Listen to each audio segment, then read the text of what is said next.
सबके हार्दिक जोहार है। सब भाई बहन के जोहार। कैमरा वाला बाबू मन के तहे दिल से जोहार है। साउंड मास्टर के दादा और साउंड बहुत अच्छा है,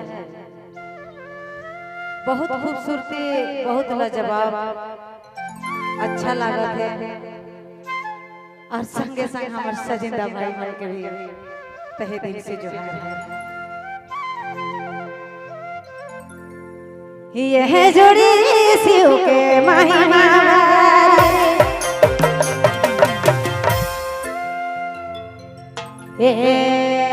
सुना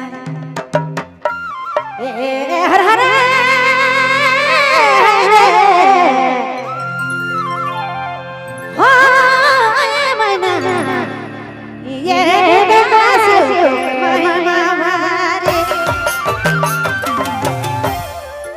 नारा नारी चला धरी धरे ओह धरी धरे शिव के महिमा धरी शिव के महिमा भरे नारा नारी चला धरी धरे हर हर धरी धरी शिव के गीता शिव के महिमा भरे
शिव के हर जोड़ी शिव के महिमा भारी नर नारी जल है धरी धरे ओह धरी धरी शिव के हर जोड़ी शिव के महिमा भारी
ताली बजा के मैं कंजूस हेलो